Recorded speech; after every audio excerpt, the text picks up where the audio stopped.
자, 우선 신명기의 전체적인 그 중요한 구조를 말씀드리면, 신명기는 12장부터 26장까지의 이 중간에 있는 큰 몸통 부분이 이스라엘 백성들이 가나안 땅에 들어가게 되었을 때 그들이 그 땅에서 지켜야 될 구체적인 규례들, 실제 삶의 현장에서 구체적으로 지켜야 할 명령들이 26장까지 쭉 기록이 되어 있습니다. 그런데 우리가 12장, 13장 앞에서 살펴봤지만 그 구체적인 명령 중에 가장 우선적인 것이 여러분 뭔지 압니까?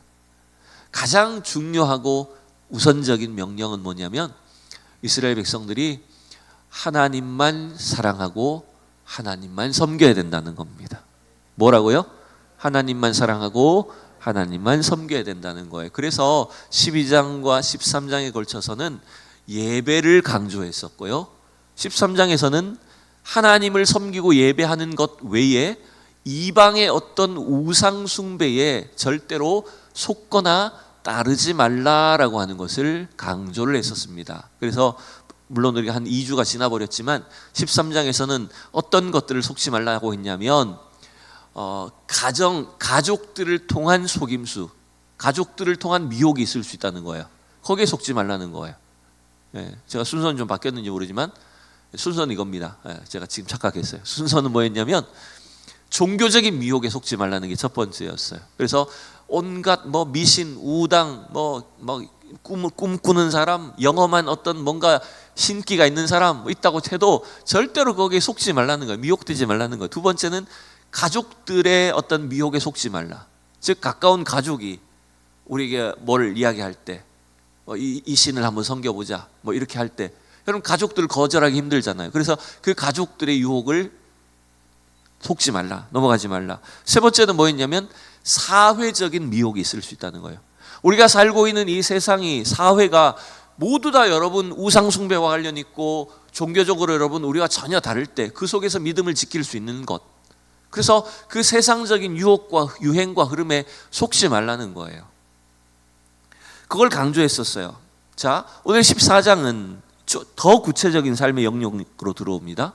그것은 뭐냐면 우리는 하나님의 백성이기 때문에, 하나님의 자녀이기 때문에 삶 속에서 어떻게 해야 된다? 거룩한 삶을 살아야 된다. 거룩하다는 건 뭔지 압니까? 구별된 삶을 말하는 겁니다. 우리는 세상 사람들과 달라야 된다. 그것을 지금 14장에서 모세가 강조하고 있는 겁니다. 자, 그래서 오늘 본문에서 여러분 가장 대표적인 건 뭡니까? 그것은 바로 우리가 길게 읽었지만 부정한 짐승들과 정결한 짐승들을 구분짓고 있고 그 부정한 것을 먹지 말라, 정결한 짐승을 음식으로 먹으라라고 가르쳐 주는 거죠. 여러분 이게 우선 우리가 이 지금 구약 성경을 보면서도 우리가 그렇게 고민하지 않을 수 있는 이유, 감사한 이유가 뭔지 압니까? 이미 우리는 이런 구약의 율법으로부터 자유를 얻었다는 것입니다. 여러분 믿습니까? 여러분 우리는 더 이상 이 구약의 율법을 문자적으로 지키지 않습니다. 왜 그렇게 됐습니까? 왜 그런 자유를 얻었습니까? 그렇죠. 예수님의 십자가에서 이 모든 율법의 요구가 다 해결되어 버렸기 때문입니다. 여전히 우리가 만약 이 율법을 지켜야 된다면, 구약의 율법을 문자적으로 지킨다면 우리는 지금 먹고 싶은 고기들을 먹고 싶은 거 하나도 못 먹고 지금 엄청 지금 고생해야 되는 거예요. 지금도 여러분 이걸 율법을 지키는 사람들 있지 않습니까? 이스라엘에 가면 유대인들이 이런 율법을, 구약의 율법을 그대로 지켜서 음식을 먹으려고 합니다. 이슬람도 마찬가지입니다. 자기들이 정해놓은 그 법칙, 율법적인 규칙에 따라서 할랄 푸드라고 해서 딱 이렇게 자기들이 정해놓은 방식으로만 음식을 먹을 수 있는 거예요. 우리나라의 어떤 일부 그 이단들 중에 보면 안식교 같은 이단들은요, 구약의 율법을 그대로 지켜야 된다는 사람들이 있습니다. 그래서 그 사람들은 여호와의 증인도 그렇고 안식교도 그렇고 안식일도 지키고 유월절도 지켜야 되고 피를 뽑으면 안 되고, 그죠? 피를 먹지 말라 그랬잖아요. 선지국도 못 먹고 돼지고기도 못 먹고 막 가려야 되는 게 엄청 많아요. 그 사람들은 구약의 율법을 지금도 그대로 문자적으로 지켜야 된다고 보기 때문입니다. 그런데 여러분, 이게 우리가 성경을 잘 알면 여기서 자유함을 얻었다는 건 명확한 거예요. 그럼 대표적인 예를 제가 두 가지만 들어볼게요. 이러한 율법의 속박에서 우리는 자유를 얻었다는 것을 어떻게 알 수 있느냐? 예수님 당시에, 그때도 여전히 사람들은 율법을 지켰지만 예수님이 십자가에 부활하시고 나서 이제 예수님의 복음을 전하던 사도들이 어떻게 했습니까? 사도행전 10장 같은 경우에 베드로 사도가 하나님께서 그를 고넬료의 집에, 이방인 고넬료의 집에 보내실 때에 하나님께서 베드로에게 어떤 환상을 보여주셨죠? 무두장이 시몬의 집에 머무는 동안 잠자는데 하늘에서 3번이나 광주리 안에 뭐가 내려왔어요? 먹을 수 없는, 유대인의 입장에서 못 먹는 부정한 짐승들이 가득 담겨서 내려온 거예요. 근데 3번이나 하나님께서 뭐라고 말씀하세요? 그것을 잡아서 먹으라. 그 말이 뭐예요? 결국 구약에서, 구약의 율법으로는 도저히 먹을 수 없는 그 부정한 것들이 이제는 예수 그리스도 안에서 더 이상 음식의 부정함과 정결함이 의미가 없어졌다는 거죠. 또 그 음식의 부정함이 나타내는 것처럼 상종할 수 없는 이방인들과도 어떻게 됐다는 겁니까?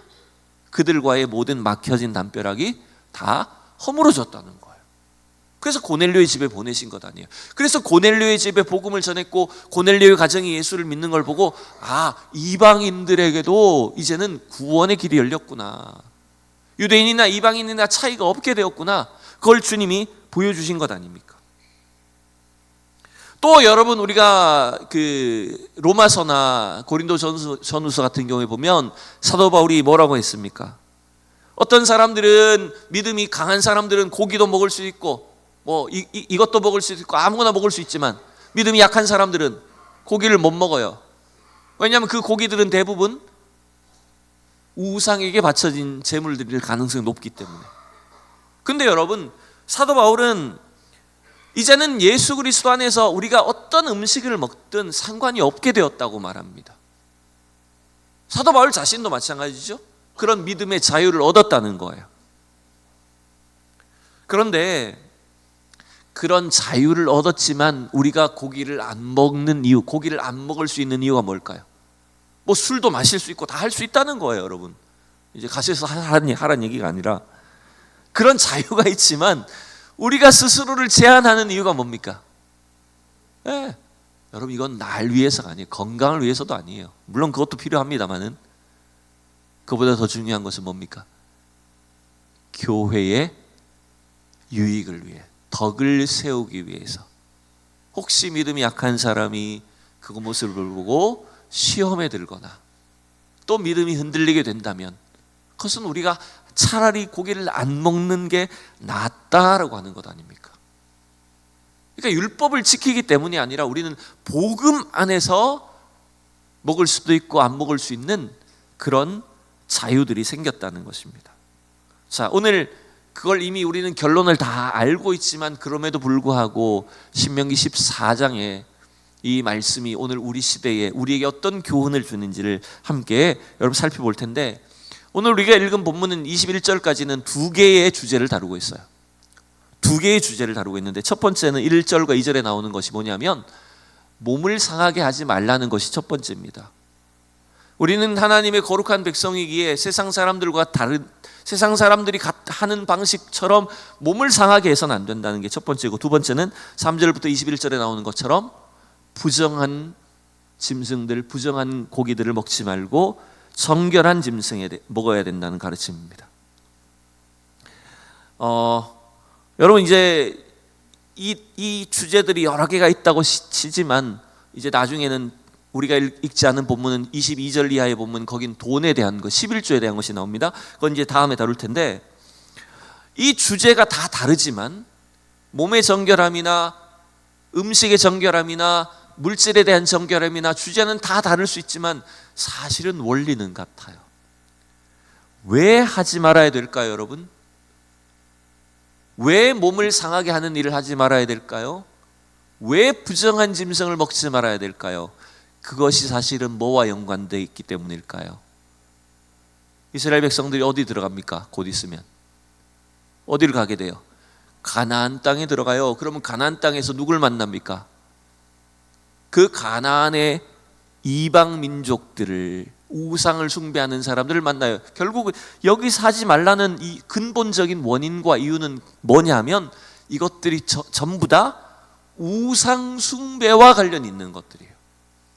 우상의 문화를 따르는 것이기에 주님이 하지 말라고 명령하셨다는 거예요. 그게 가장 큰 이유라는 거예요. 그걸 기초로 이제 살펴봅시다. 첫 번째, 1절과 2절은 하나님의 백성으로서 몸을 구별하라. 몸을 상하게 하는 일 하지 말고 몸을 거룩하게 하라. 이게 지금 1절과 2절의 명령이에요. 말씀을 읽어볼까요? 1절과 2절 다시 한번 시작. 너희는 너희 하나님 여호와의 자녀이니 죽은 자를 위하여 자기 몸을 베지 말며 눈썹 사이 이마 위에 털을 밀지 말라. 너는 내 하나님 여호와의 성민이라. 여호와께서 지상 만민 중에서 너를 택하여 자기 기업의 백성으로 삼으셨느니라. 아멘. 여러분 1절과 2절에서 계속 반복해서 가르쳐 주는 게 뭡니까? 너희는 누구라고요? 너희 하나님 여호와의 자녀다. 2절에서는 너는 내 하나님 여호와의 성민이다. 여러분 이것은 우리의 신분이 무엇인지, 우리의 어떤 소속이 어디인지를 명확하게 가르치는 거예요. 저와 여러분의 신분이 뭡니까? 우리는 하나님의 자녀입니다. 우리 하나님의 백성입니다. 그럼 우리의 소속은 어디입니까? 누가 우리를 소유하고 계십니까? 하나님이 우리를 소유하고 계시다는 거예요. 그래서 우리는 여호와의 기업이에요, 여러분. 내 몸도 내 인생도 시간도 내 것이 아니라 하나님의 소유이고 하나님이 일시적으로 우리에게 맡겨 놓으신 거라는 거예요. 그러니 여러분 우리가 우리의 몸을, 우리의 인생을 함부로 사용하거나 세상 사람들처럼 악한 일에, 죄 짓는 일에 우리의 몸을 사용하는 일은 이것은 하나님의 소유로서 또 하나님만 섬겨야 되는 이 신앙을 따라서 해서는 안 되는 일이라는 거예요. 여러분 지금 1절에 나왔지만 다시 보시면 죽은 자를 위하여 자기의 몸을 베고 눈썹 사이에 이마 위에 털을 민다는 게 무슨 말일까요? 여러분 죽은 자를 위해서 자기 몸을 베는 게 뭘까요? 이게 결국 뭐냐면 죽은 조상을 숭배하거나 우상을 숭배하는 행위와 관련된 일들이라는 거예요. 왜냐하면 신들 앞에 혹은 조상 앞에 자기의 이렇게 괴로움을 적극적으로 나타내고 보여줌으로 인해서 뭔가 조상신이, 우상이 나를 좀 불쌍히 여겨줄 것처럼 보이는 거예요. 그런 식으로 우상 숭배를 했던 거예요. 그걸 우리는 성경에서 어디서 찾을 수 있냐면 열왕기하 같은 경우에 저 갈멜산 꼭대기에서 엘리야 선지자하고 바알 우상 숭배자들이 어떻게 했습니까? 대결했습니다. 그때 여러분 기억나시죠? 바알의 우상 숭배자들이 어떻게 자기 신을 섬깁니까? 대답 없는 신을 불러가면서 하루 종일 춤추고 막 광란에 파티를 하고 옷을 찢고 채찍으로 자기 몸을 때리고 칼로 몸을 그어서 피를 내고, 약간 이건 여러분 일종의 여러분 황홀경에 빠지는 겁니다. 여러분 그래서 전 세계 대부분의 나라들을 무당들이 보면 뭔가 이렇게 접신 상태에 빠지거나 뭔가 이 정신적으로 영적으로 혼미한 상태에 빠지는 걸 좋아합니다. 그게 마치 어떤 신의 능력을 경험하는 것처럼 느끼는 거예요. 그래서 자기가 평소에 못하는 일을 막 하는 겁니다. 막 피를 내고 해도 아프지도 않은 것처럼 느껴지고. 그렇게 하면 사람들이 또 어떻게 여깁니까? 와, 저 무당은 오늘 신 내렸네, 신 받았네, 작두 막 타고 막 이렇게. 네. 그죠? 그 작두 타니까 여러분 미쳤다 저거, 오늘 신이 들렸다. 그렇게 함으로써 여러분 사람들에게 뭔가 신비하게 보이는 것 아닙니까? 저 작두 타는 거 사실 좀 못 봤어요, 한 번도 저는. 근데 여러분 결국 오늘 몸의 정결함을, 구별됨을 요구하고 있는 것은 뭐냐면 몸은 우리의 소유가 아니라는 것입니다. 하나님이 우리를 지으셨고 하나님이 우리를 택하셔서 주님이 사용하시기 위해서 저와 여러분을 불러주신 겁니다. 그러니까 우리는 우리의 몸을 하나님이 일시적으로 맡겨주신 기업으로 여겨야 되는 거예요. 그러면 우리는 우리의 몸을 어떻게 사용해야 됩니까? 우리의 몸을 어떻게 관리해야 됩니까? 우리는 최대한 우리의 몸의 건강함을, 신체적인 건강함을, 영적인 건강함을, 정신적인 건강함을 유지하기 위해서 여러분 노력해야 되는 거예요. 몸을 함부로 막 사용하고 몸에 좋지 않은 것들을 막 집어넣고 밤늦게 자꾸 집어넣고 저도 마찬가지지만 크게 웃으시네.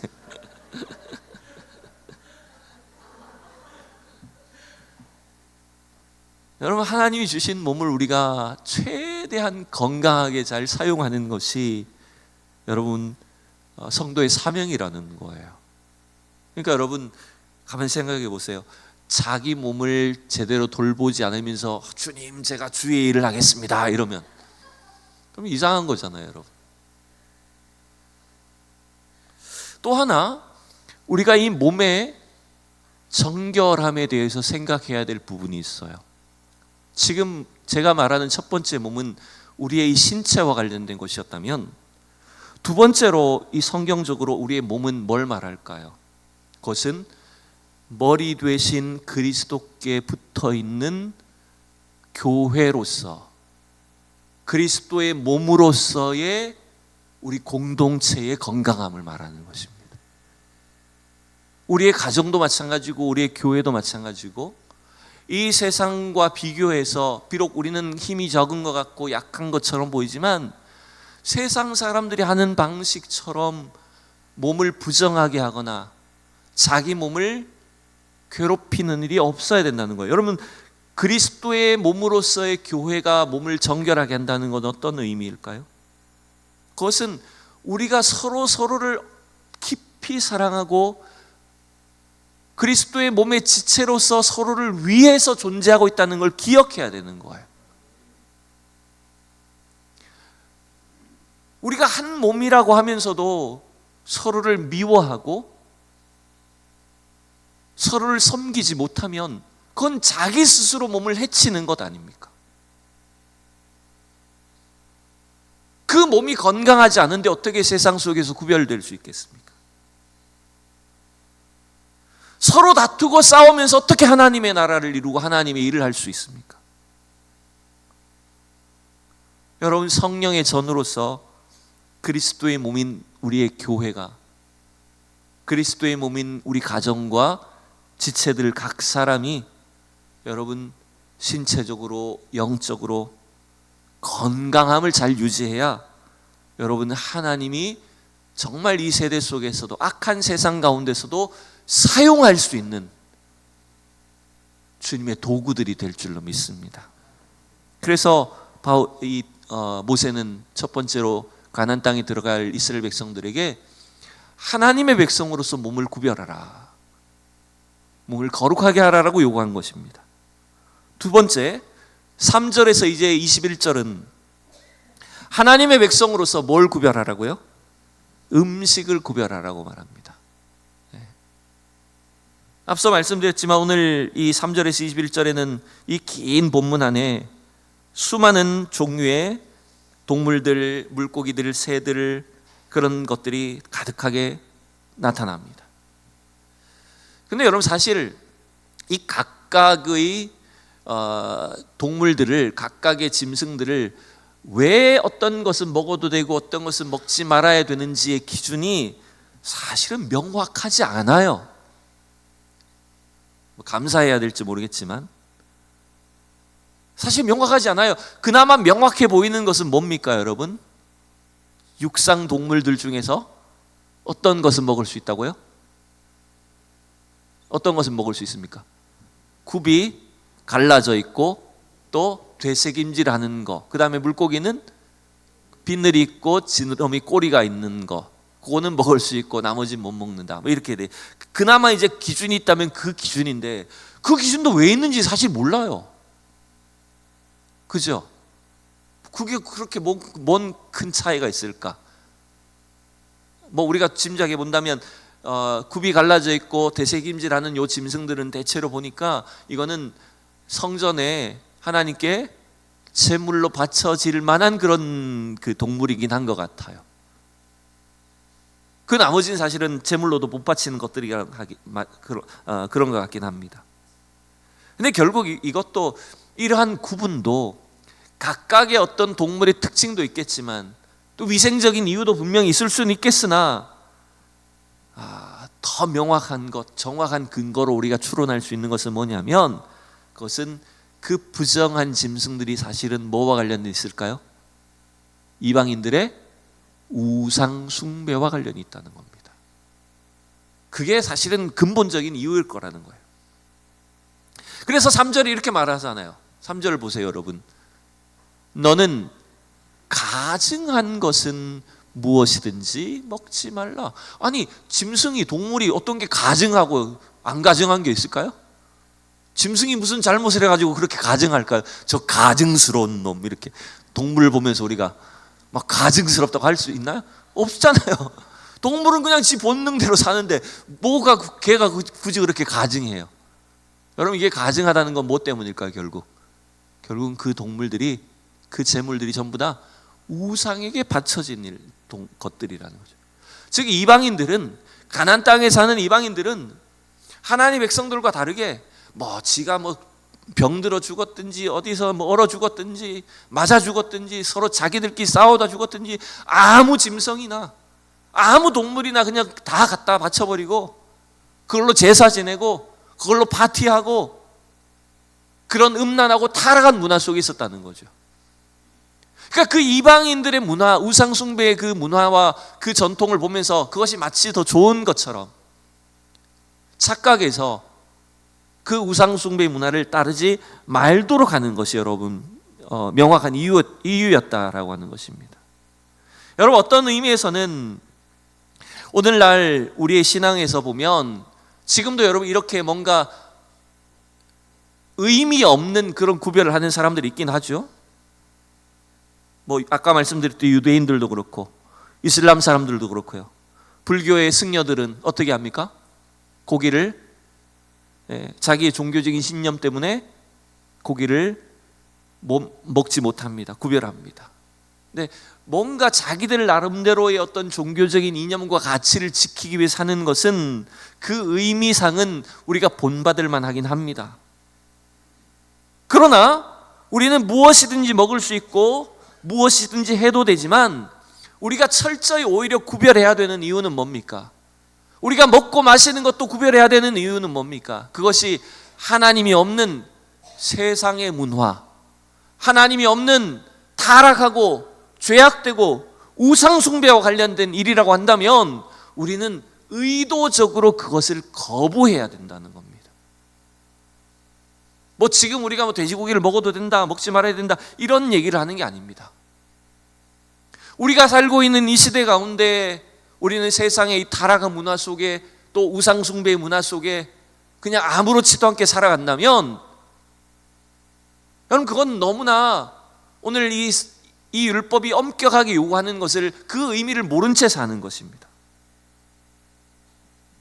그래서 우리는 오히려 모든 것을 할 수 있으나, 모든 것이 가하나 우리 스스로 그것들을 제한하고 오히려 그런 분위기, 그런 문화에 휩쓸리지 않도록 여러분 절제할 필요가 있다는 것이지요. 예를 들어 봅시다. 여러분, 우리가 아주 친한 친구들이 있다고 칩시다. 늘 술을 좋아하고 또 술만 먹으면 여자들을 만나고 음란한 일을 하고 불량한 짓을 하는 친구들이 있다고 칩시다. 근데 난 그 친구들이 너무 좋아. 세상에 둘도 없는 친구야. 그러면 어떻게 해야 됩니까? 그 친구들을 만나면 그런 문화에, 그런 분위기에 휩쓸릴 것을 알고 있다면 어떻게 해야 됩니까? 아예 그 친구들을 만나는 자리에 나가지 말아야 되는 거죠. 아예 그 친구들과 멀어져야 되는 거죠. 어떻게 보면 나는 거룩한 하나님의 백성이니까 내가 오히려 너희들 지켜줄 거야, 이러면서 가야 될까요? 그러니까 우리가 죄를 지을 가능성이 있고 죄에 빠질 유혹이 있다는 것을 안다면 우리는 의도적으로 그 자리를, 그 상황을 피해야 된다는 거예요. 그게 구별된 삶을 사는 겁니다, 여러분.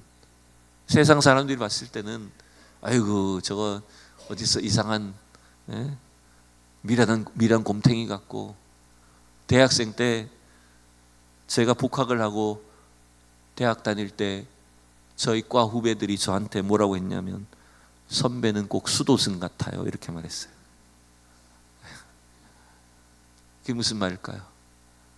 제가 술자리를 가지도 않으니까, 안 믿는 사람들하고 막 올려서 노는 자리도 가지도 않으니까, 그 세상에서 노는 후배들이 봤을 때는 저 선배는 꼭 수도승 같아. 딱 수업만 오고 기숙사 가고 교회만 다니고 이러니까. 여러분, 우리가 이 구별된 삶에 대해서 여러분 기억해야 될 것이 하나 더 있습니다. 그것은 뭐냐면, 우리가 이렇게 하나님의 말씀을 나의 삶의 기준으로 삼아 구별된 삶을 살아야 하지만 조심해야 될 것이 뭔지 압니까? 마치 내가 그런 율법적인 행위를, 내가 뭔가 도덕적인 삶을 유지함으로 인해서 내 힘으로 구원을 얻는 것처럼 또 착각한다면 그건 또 다른 종류의 죄가 되고 교만이 될 수 있다는 겁니다. 여러분, 이걸 명확히 기억하십시오. 부정하고 불의한 우리가 구원받을 수 있는, 정함을 얻을 수 있었던 길은 오직 예수 그리스도의 십자가 보혈의 능력밖에 없습니다, 여러분. 사실은 우리가 부정한 존재 아닙니까? 우리가 부정한 자 아닙니까? 구약시대 유대인들이 우리를 본다면 우리는 저들과 도저히 상종도 할 수 없는 부정한 이방인들 아닙니까? 근데 우리가 이 정결함을 얻는 방법이 뭡니까? 유대인들처럼, 이슬람 사람들처럼 내가 율법을 지키고 내가 도덕적인 삶을 살아서 우리가 정결함을 얻습니까? 구원에 이르게 되었습니까? 절대 그렇지 않습니다. 우리는 근본적으로 타락해서 우리 인간의 내면 안에서 나오는 것은 전부 다 부정한 것밖에 없다는 거예요. 그래서 예수님이 우리가 이전에 봤지만 마가복음 7장에서 뭐라고 말씀했는지 같이 읽어봅시다. 15절 16절 시작. 무엇이든지 밖에서 사람에게로 들어가는 것은 능히 사람을 더럽게 하지 못하되 사람 안에서 나오는 것이 사람을 더럽게 하는 것이니라 하시고. 아멘. 여러분, 먹는 것이 부정하게 하는 것이 아니라고 말합니다. 밖에서 들어가는 것이 우리 몸을 더럽게 하는 것이 아니라, 무엇 때문에 우리가 더러운 존재입니까? 우리 안에 나오는 것, 우리 마음의 근본적인 타락한 본성 때문에 우리는 다 부정한 자들이라는 거예요. 그러니 여러분, 우리 인간 스스로의 노력으로는 절대로 우리가 정결함에 이를 수가 없어요, 사실은. 그래서 오늘날 우리 신약시대의 성도들, 우리가 거룩한 삶을 유지하는 것, 세상과 구별되고 정결한 삶을 사는 것은 딴 게 아닙니다. 내 노력으로 이루는 게 아닙니다. 나를 부정함에서, 죄악 가운데서 구별하여 주신 예수 그리스도의 십자가의 능력을 의지하며 사는 겁니다, 여러분. 그게 구별된 삶을 사는 겁니다. 그래서 여러분, 날마다 십자가의 은혜로 사는 성도들이 되기를 바랍니다. 우리가 늘 때가 묻고 세상에 또 나갔다 오면 또 더러워지고 오염됩니다. 그때마다 우리는 주님의 그 십자가 보혈을 의지해서 매일매일 영혼의 죄 사함을 받고 씻음을 받아야 됩니다. 그래서 날마다 우리가 정결함을 유지하고 살다가 주님 앞에 서는 사람들이 돼야 된다는 것입니다, 여러분. 여러분, 이것은 내가 막 힘겨운 길을 걸어가는 게 아니에요. 이미 주님께서 우리를 위해서 이루어 놓으신 그 약속의 길로 가는 겁니다. 주님을 따라가기만 하면 우리를 완전한 구원으로 이룰 수 있도록 주님 저와 여러분을 인도해 주심을 믿습니다. 그러기에 오늘도 이 구약의 말씀, 우리가 문자적으로는 지키진 않지만 우리가 분명히 하나님의 자녀이고 하나님의 소유이고 하나님의 백성인 걸 기억해서 우리의 몸을, 우리의 육신과 영혼을 그리스도 안에서 날마다 거룩하게 정결하게 유지하고 살아가는 우리 성도들, 그래서 이 악한 세대 속에서도 이 거룩한 길을 갈 수 있는 그 참된 지혜와 능력이 우리 모두에게 넘쳐나기를 진심으로 축복합니다.